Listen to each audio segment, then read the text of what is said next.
Comment faire passer son message avec autorité? Découvrons une dizaine de stratagèmes. C'est parti!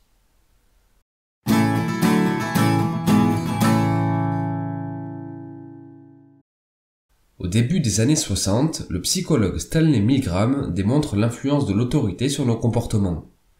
À travers son étude, il mesure le degré d'obéissance de plusieurs sujets. Ces derniers devaient envoyer des chocs électriques à un humain sur ordre du responsable de l'expérience.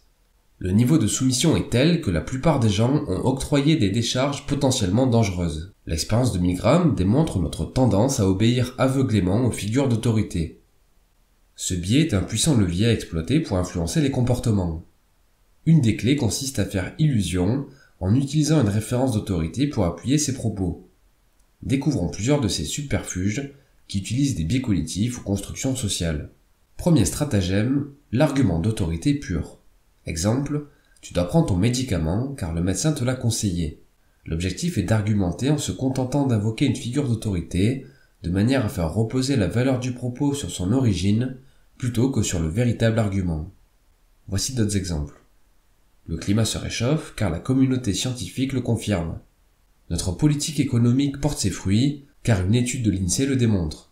Comme l'a dit ma conseillère d'orientation, j'ai les capacités pour faire une école d'ingénieur.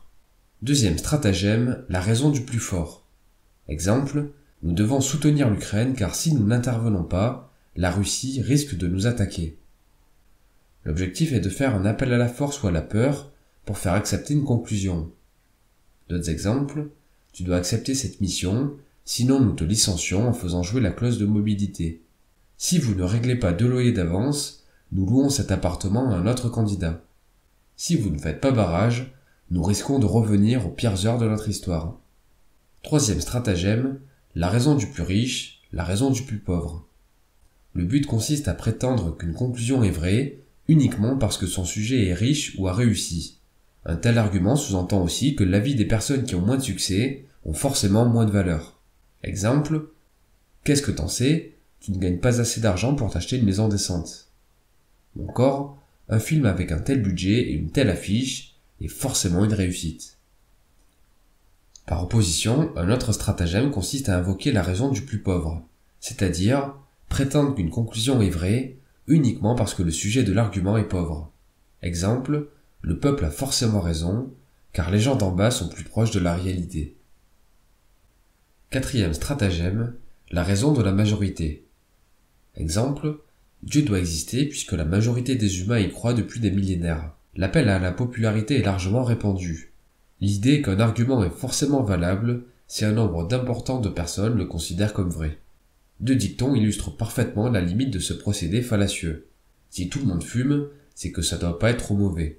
Ou alors, des milliards de mouches ne peuvent pas se tromper, mangez de la merde. En bref, voici 3 autres sophismes moins courants. L'argument par la foi. Exemple, c'est forcément vrai, puisque c'est écrit dans tel livre sacré. L'argument de la nouveauté. Donner raison aux arguments les plus nouveaux ou qui semblent les plus modernes. Exemple, le nouveau ministère sera plus efficace grâce à sa réorganisation. Autre sophisme, l'appel à la tradition. Prenez que l'ancienneté d'une théorie ou d'une assertion étaye sa véracité. Exemple, le mariage entre un homme et une femme est une tradition depuis des milliers d'années. Pour cette raison, nous ne pouvons pas autoriser le mariage gay. Pour finir, on peut rappeler que l'argument à l'autorité peut prendre différentes formes.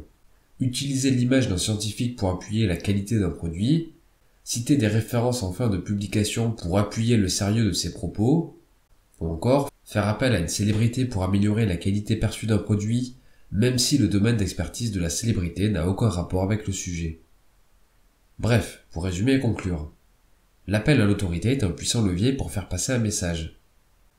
Il existe des tas de subterfuges pour faire illusion en utilisant une référence qui fait autorité pour appuyer ses propos. De nombreux stratagèmes s'en inspirent et s'appuient sur des biais cognitifs ou constructions sociales. Merci pour votre attention, j'espère que le contenu vous a plu. Si c'est le cas, je vous invite à me le faire savoir en laissant un pouce bleu ou un commentaire. Pour finir, je vous suggère de vous abonner et d'activer la cloche de notification pour être informé lorsque de nouvelles productions paraîtront. C'était Mr. Fanjo, à très vite.